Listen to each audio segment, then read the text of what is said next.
kabayan, kamusta po? Ito nga pala ulit si Mang Jose, isang OFW dito sa Canada. Medyo natagalan na nga pala ako ulit gumawa ng vlog kasi nga nag-drive test na ang inyong lingkod. At yun nga, so abangan ninyo yung video kung ano yung naging resulta at kung paano ko nalusutan yung driving test na yan. Pero ngayon, samahan nyo muna kami mga lakal. Dito nga pala sa Canada, talagang mapapawaw ka kasi yung bentahan dito ng mga bote at saka yung mga Coke can, Sprite can, or bottled water, medyo nakakamangha kasi maganda yung bentahan dito. Kaya ganitong paraan ko nga pala siya dinadala sa Battle Depot. Nakabisikleta lang ako nito. Dahil nga mahirap siya hawakan, kaya tinali ko na lang siya sa leeg ko.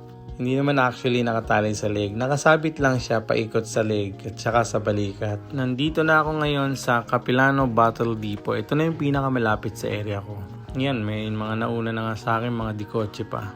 Yan nga, at kita nyo naman, nakasabit lang talaga sa balikat ko. Kasi hindi ko siya mahawakan kapag nagbibisikleta ako.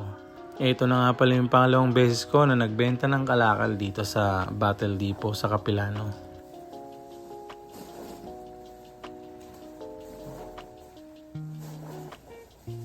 May bagong magbebenta na, kaya unahan ko na siya, baka pumila pa ako.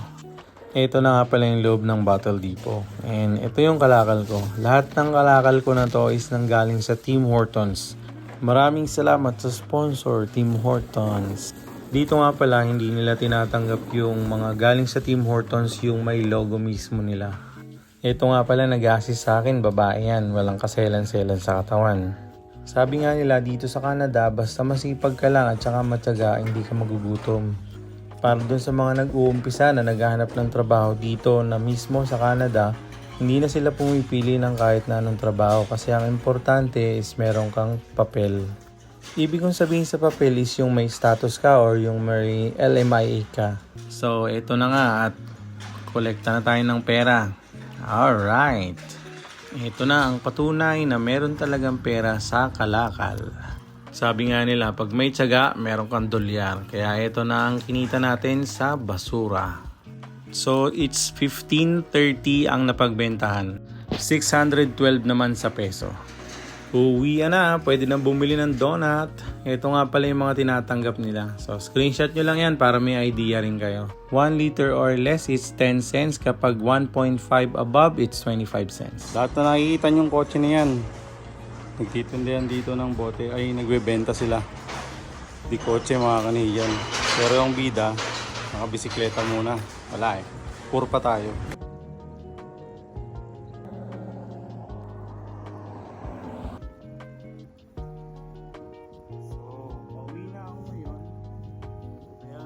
Chill na lang kasi wala na akong kalakal sa balikat ko.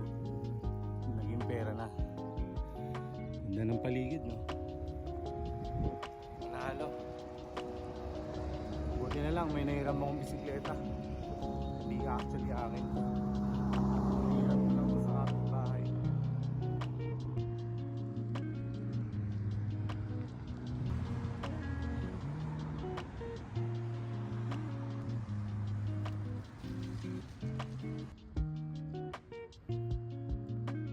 Nandito na ako sa amin. Ito, may natira pa pala akong kalakal sa gilid. So ngayon, uwi muna tayo at magsusurrender muna tayo ng pera kay Commander Bawang. Dito nga pala sa kabilang apartment galing tong mga bisikleta. Pinahihiram nila sa amin to kasi alam nila wala pa kaming car. Magsusubi na muna tayo ng benta ngayon, pero bukas may kalakal pa rin tayo. And meron na nga pala tayong service bukas. Alright.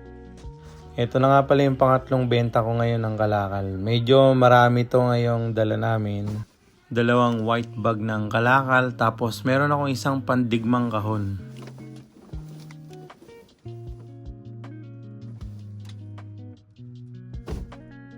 Ito na yung pangdigma kong kahon. Kaya makikita nyo yan mamaya pagdating sa Capilano kung ano yung talagang laman. Ipapakilala ko na nga rin pala kayo sa bagong family member namin, siya si Red. Hindi naman siya bago pero hindi naman din siya masyadong luma dahil 2019 model to. Nakakapanibago lang ngayon kasi yung dinadaanan ko na to, dati nagbibisikleta lang ako. Ngayon tinatanaw ko na lang siya mula dito sa loob ng sasakyan. At mabilis ko na rin nararating yung Battle Depot. Tapos, hindi na nakaikot sa leg ko yung mga plastic bag dahil hindi na ako naka-single bike ngayon. Meron na rin pala akong taga-video ngayon kasi naisama ko na dito si Mrs. sa Battle Depot.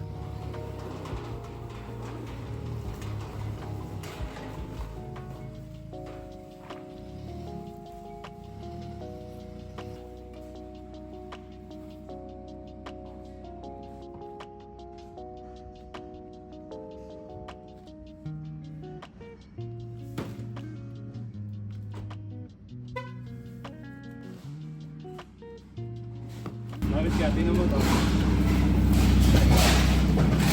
Nasa 150 pieces.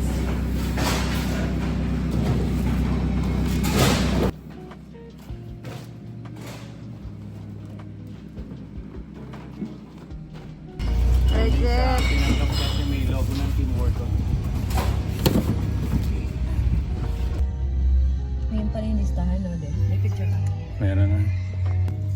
So, ang kinita namin ngayon ay 31.55. 55. Hindi naman siya totally basura, mga recycle siya. Pero sabi nga nila may pera sa basura. Tiyagaan lang talaga. Kailangan lang talaga magtabi ng pangbayad sa kotse dahil may kotse na ang San Jose sa Canada. So maraming salamat.